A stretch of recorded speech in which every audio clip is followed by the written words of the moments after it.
Okey, lagi sekali Assalamualaikum, selamat pagi. Ini adalah kelas PJPK 301 dan 306. Hari ini 18 Jun, hari Jumaat. Okey, baik. Lagi sekali Assalamualaikum, selamat pagi. Dalam kelas kita sekarang ini kita ada Nur Syakirin, kawan kita satu orang, kawan kita yang lain-lain mungkin missing in action lagi, tak tahulah, mungkin ada urusan lain, masih sarapan pagi ke.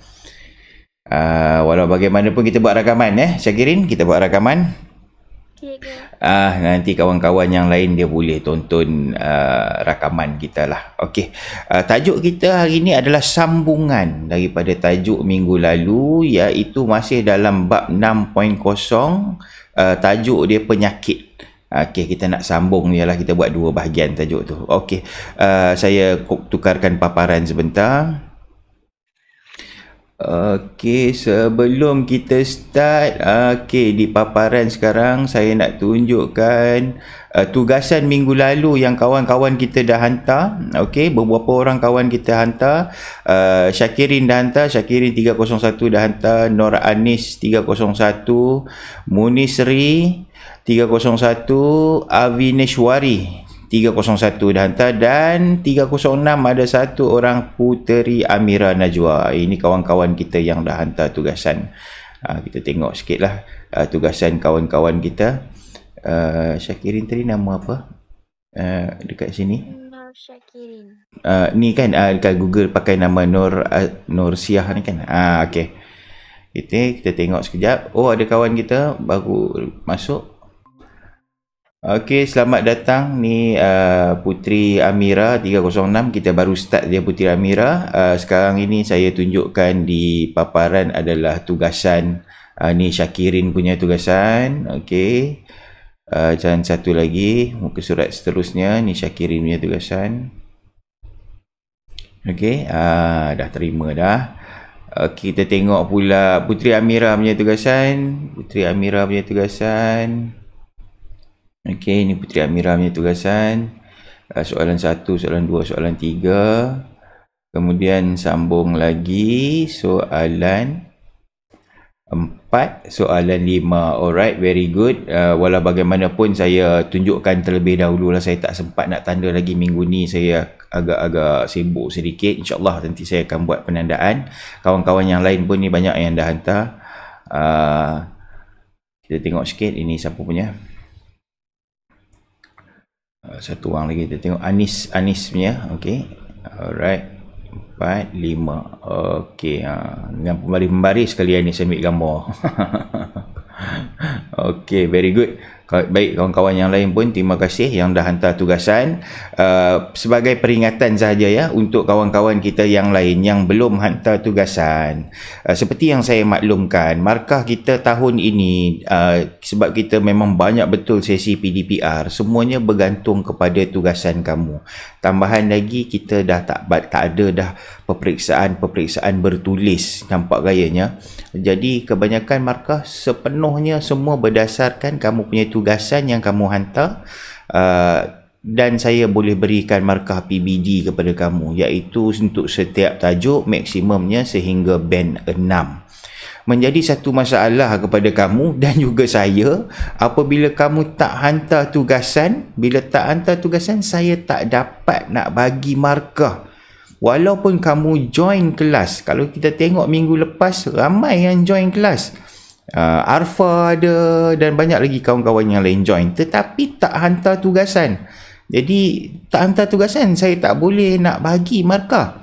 Jadi tolong kawan-kawan yang belum selesai hantar tugasan, tolong buat dan hantar tugasan. Tugasan kita tak banyak pun, setiap minggu sikit saja soalannya Okey, saya harap kawan-kawan yang lain jelaslah boleh selesaikan itu.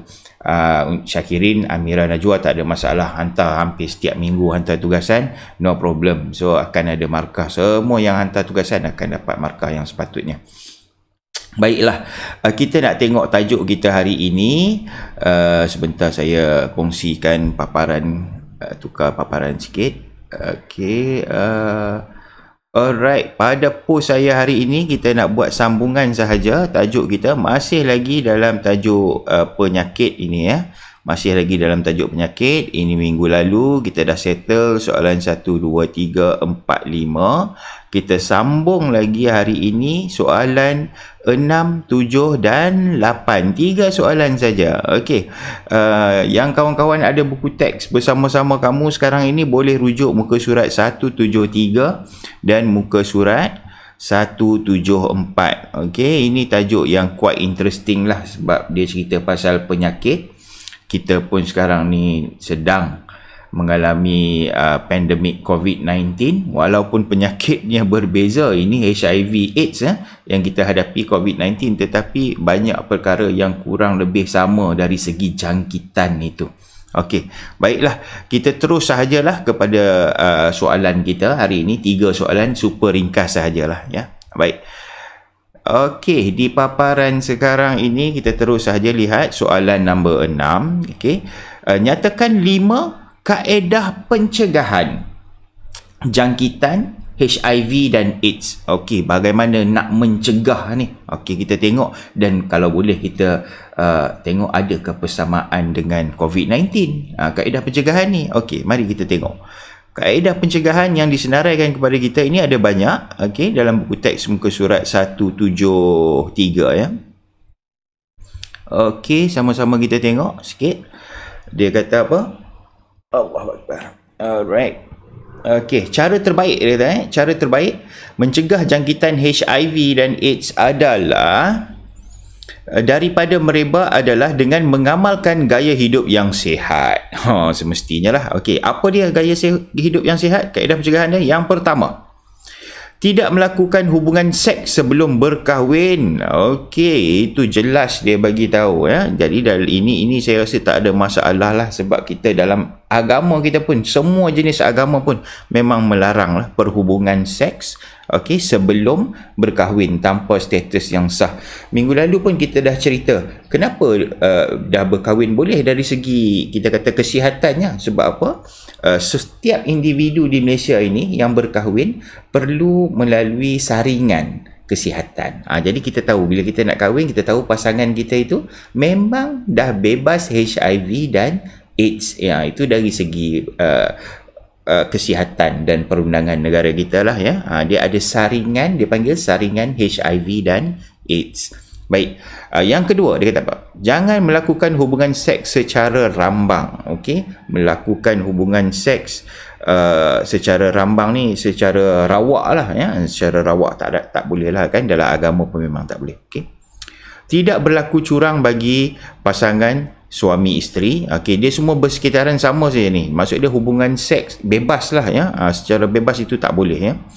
Okey, seterusnya kaedah pencegahan, kita berpegang kepada ajaran agama. Setiap agama di muka bumi ini semua pun melarang hubungan seks bebas ya. Jauhi dadah, okey, jauhi dadah dan tidak berkongsi jarum suntikan. Okey, apa-apa jenis suntikan ya. Kalau benda tu cucuk saja masuk dalam badan kita, peralatan yang dicucuk itu kita tak boleh berkongsi. Okey, jadi janganlah ya. Kita pun dah ambil dah tajuk sebelum ni pun, tajuk bahan terlarang pun kita dah cerita panjang lebar berkenaan dengan jadah, pengaruh dadah.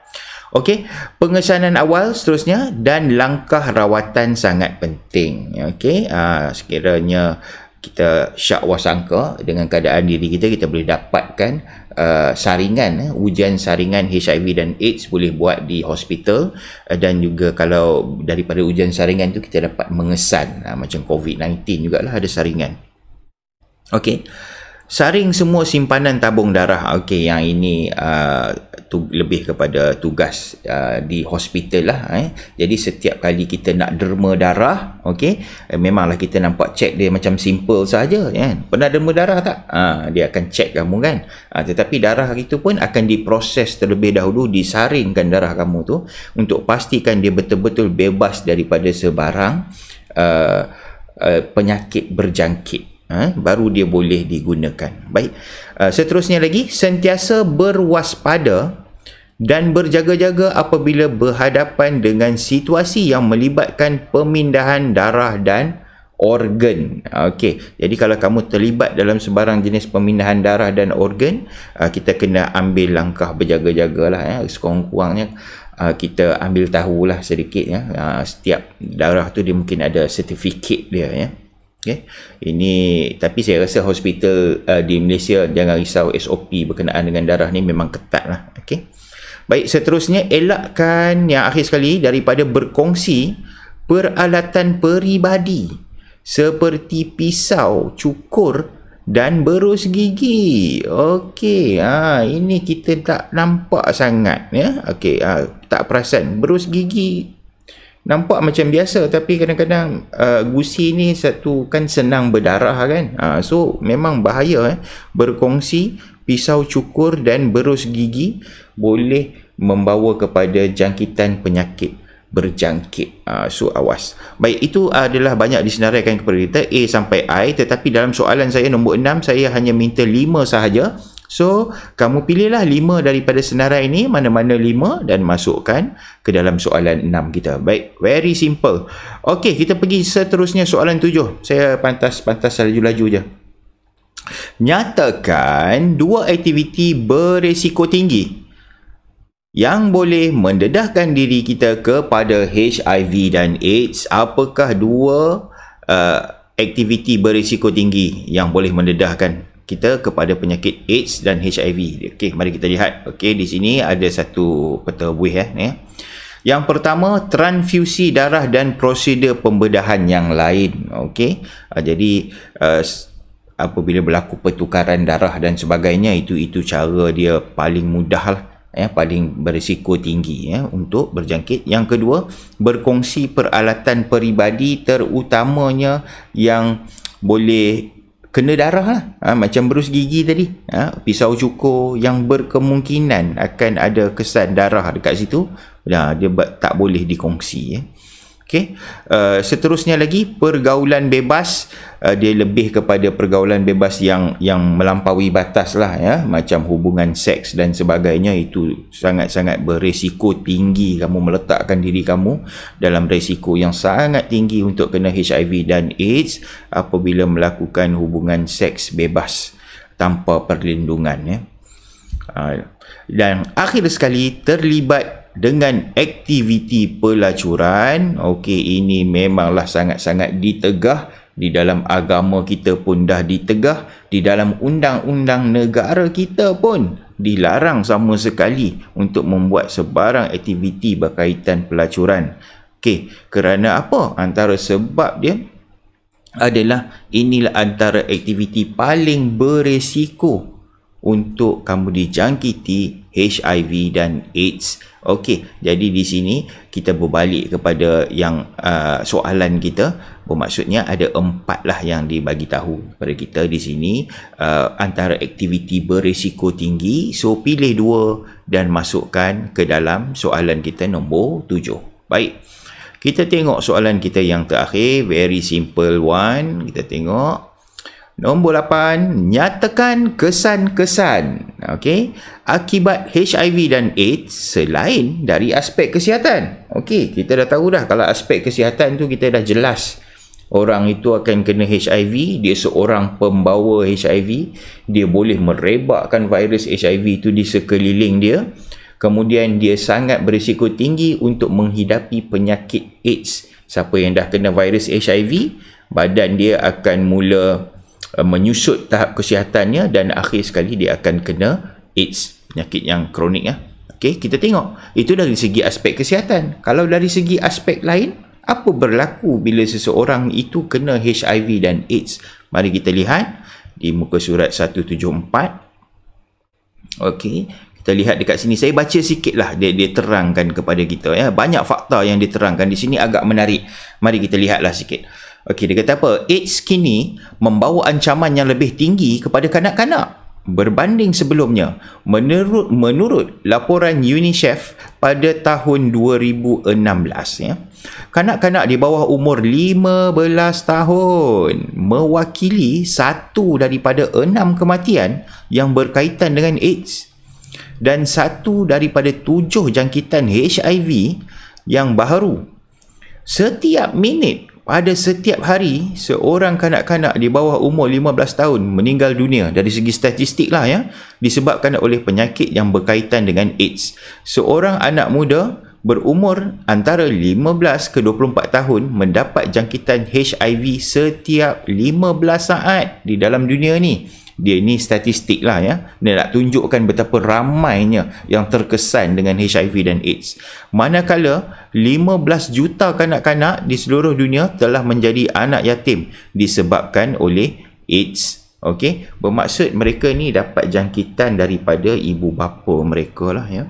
Okay. Sebelum ini kita telah didedahkan kepada kesan HIV dan AIDS daripada aspek kesihatan. Ini dia soalan kita. Sekarang mari kita lihat kesannya daripada aspek emosi, sosial dan ekonomi. Okey. Kalau berbalik kepada soalan kita, dia tanya tadi, nyatakan kesan-kesan lain. Inilah jawapannya yang saya sudah highlight. Okey. Yang pertama daripada segi aspek gangguan emosi. Okey, jadi jawapan kamu yang warna hijau ni je. Okey, yang penerangan ni tak perlulah. Okey, tapi saya bacakan hari ni, kita lihat sikit penerangan dia. Okey, jawapan pertama, gangguan emosi, iaitu seorang pesakit AIDS dan HIV dan AIDS ya, mengalami tekanan perasaan semestinya berkemungkinan mendorong mereka untuk melakukan sesuatu yang tidak diingini seperti mencederakan orang lain dan membunuh diri, lebih teruk lagi. So, dia akan terganggulah emosi dia. Dia tahu dah, orang pesakit AIDS dan HIV ni dia tahu, dia tak akan ada masa lama untuk hidup. So, kebanyakan mereka akan ada gangguan emosi yang sangat teruk. Ibarat tiba-tiba kita tahulah, kita nak mati lagi dalam masa beberapa hari, beberapa minggu. Semestinya emosi kita terganggu kan. Samalah. Okey, yang kedua, malu pada diri dan keluarga. Macam mana tu? Individu ini akan menjadi buah mulut komuniti tempatan dan ini memalukan diri dan keluarga. Sedangkan kita kadang-kadang buat salah kecil pun satu kampung tahu. Sekarang bukan satu kampung tahu. Sekarang dengan media sosial ni satu dunia tahu. Lagilah akan memberi kesan yang mendalam kepada diri kita ya, dari segi maruah diri dan juga lebih teruk lagi maruah keluarga. Okey, baik. Seterusnya, diskriminasi. Apa tu diskriminasi? Dia kata, diskriminasi dan sekatan dalam pekerjaan bagi individu-individu ini. Jadi, seseorang yang dijangkiti penyakit HIV dan AIDS semestinya mengalami kesukaran untuk mendapatkan kerja dan sebagainya ya.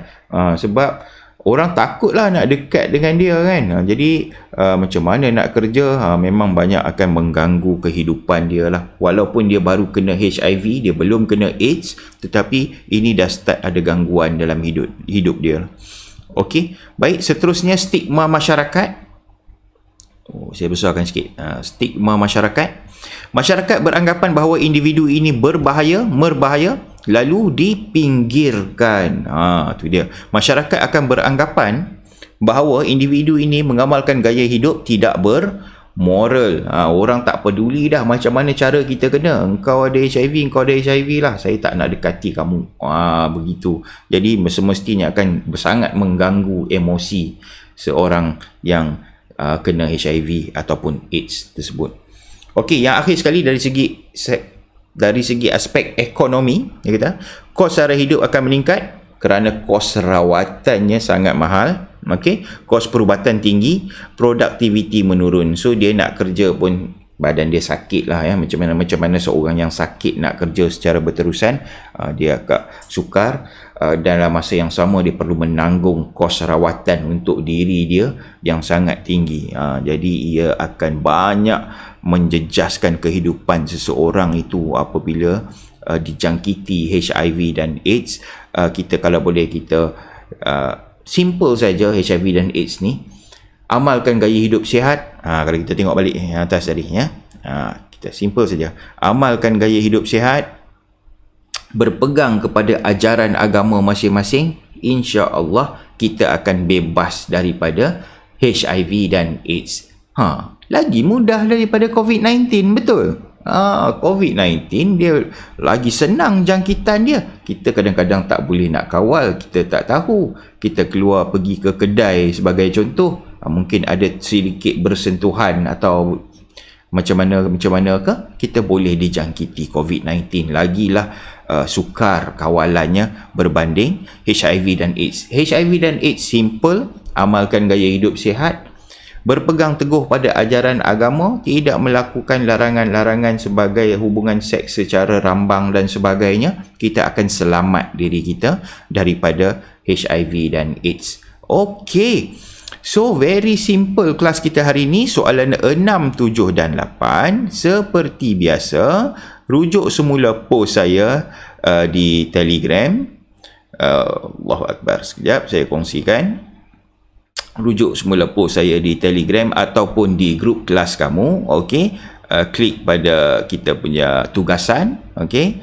Di sini ada soalan saya dah sediakan. Kalau kamu nak download dalam bentuk PDF, nak nampak lebih jelas pun kamu boleh download di situ. Okey.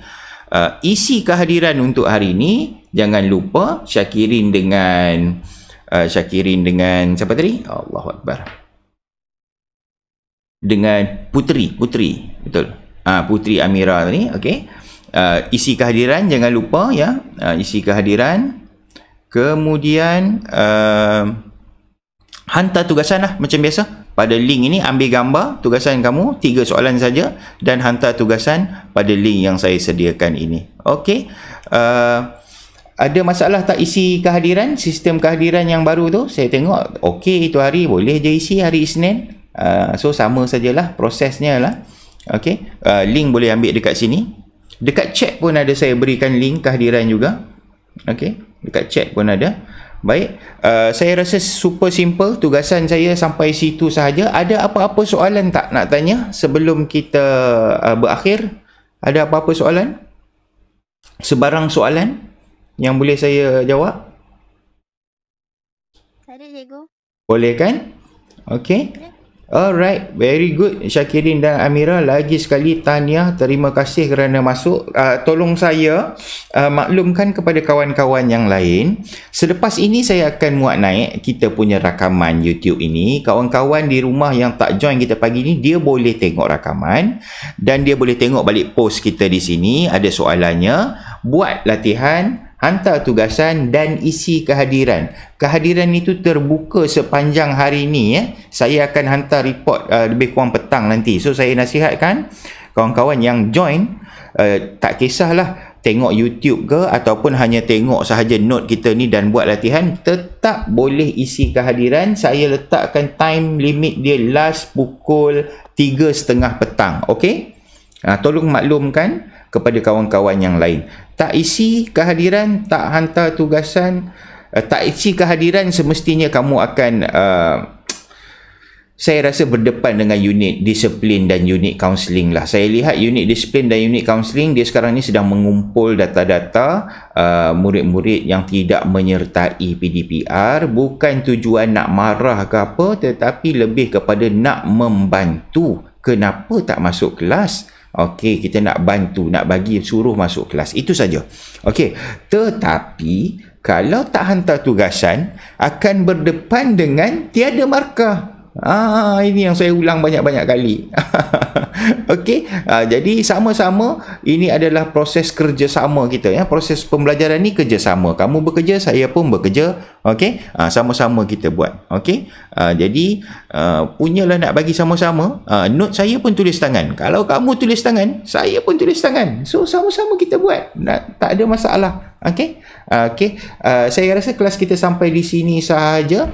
Terima kasih lagi sekali. InsyaAllah kita akan jumpa lagi sekali hari Isnin ini pada jam yang sama, 7.30, 8.30. Saya rasa tajuk yang baru lah ya, 7.0. Nanti kita cerita lebih lanjut pada hari Isnin. Okey, itu saja. Walau bagaimanapun, ada lagi last. Saya masih on kelas ini sampai jam 8.30. Mana tahu ada kawan-kawan yang terlewat masuk. So saya boleh buat pesan kepada dia untuk kawan kita Amira dengan Allahu Akbar. Amira dengan Syakirin, Putri Amira Najwa dengan Nur Syakirin. Walau bagaimanapun boleh dah tinggalkan Google Meet ini. Saya masih on sebab tunggu mana tahu kawan-kawan yang lain terlewat. Okey, itu saja. Bye-bye. Cikgu. Ya. Saya dah hantar dah tugasan tu. Ya Allah, Syakir ni dah hantar dah. Yang hari ni punya. Sekejap. Kita tengok Kalau dah hantar kita boleh tengok. Sekejap mana paparan saya tukar sekejap. Okey, alright. Okey, ni paparannya. Sebentar ya. Kita tengok tugasan minggu 18. Hari ni 18 Jun.